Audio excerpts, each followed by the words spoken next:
Hello, this is author Nathaniel Garrett Novosel, and here we're reading my blog post titled 8 Reasons Life Can Seem Insignificant and Meaningless.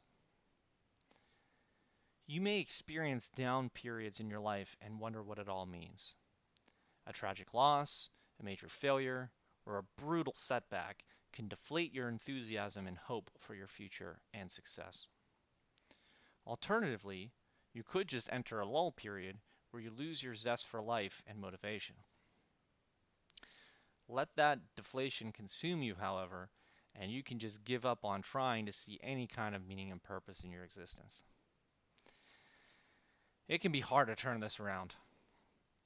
If you have been down for a while, you might be wondering, where would I even begin to surface what's causing this sense of dread and despair?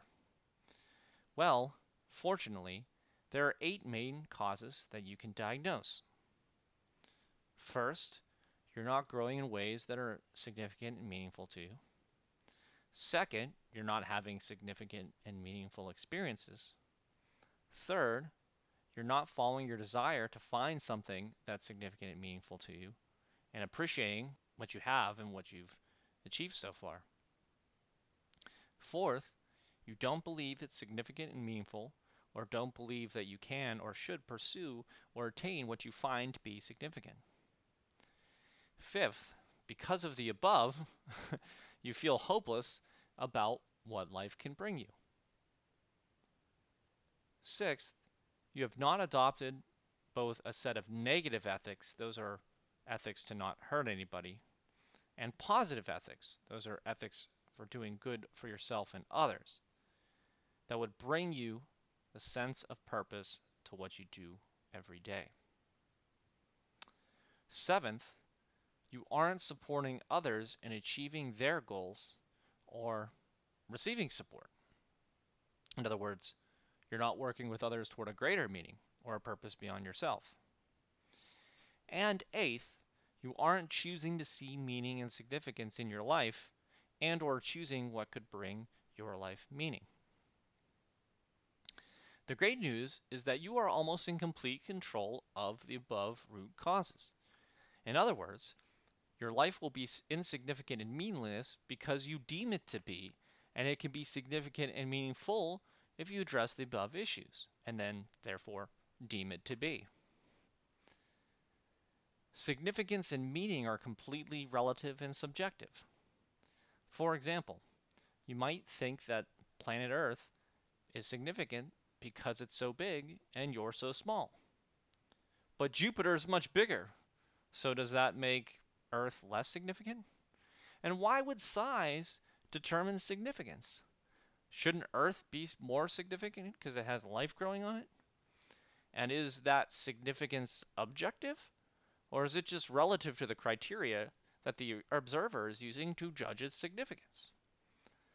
Nothing has inherent significance or meaning, but everything can have the significance and meaning that you assign to it. If you believe that anything in the universe has significance and meaning, then you bring that meaning to it. What that means is that you can also bring the meaning and significance to your life through the same means. If your criterion is size, then you can contribute to the building of the largest structure on the planet. If your criterion is impact on humanity, then you can study to enter a field that has the kind of impact, such as a medical field to invent new vaccinations or cures for diseases, or the field of business to create a revolutionary product or service that literally everybody on planet Earth wants or needs to use.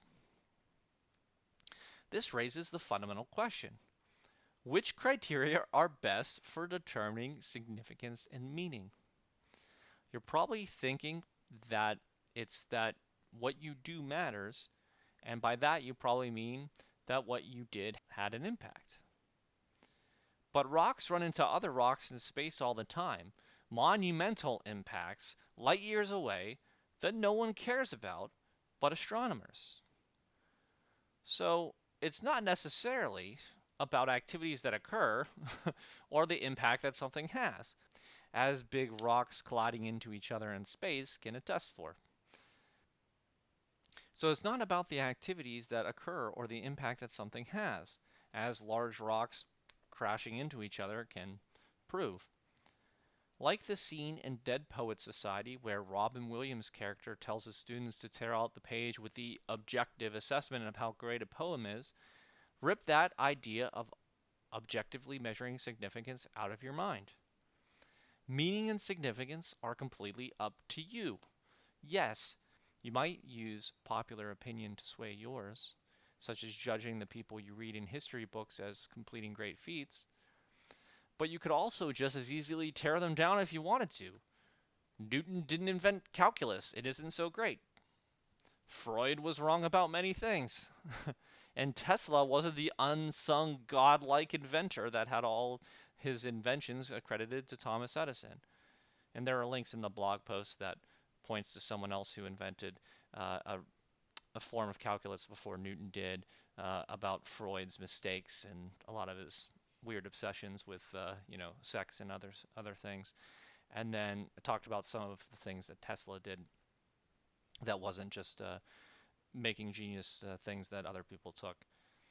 You can choose to agree with how society attributes significance or not. It's up to you.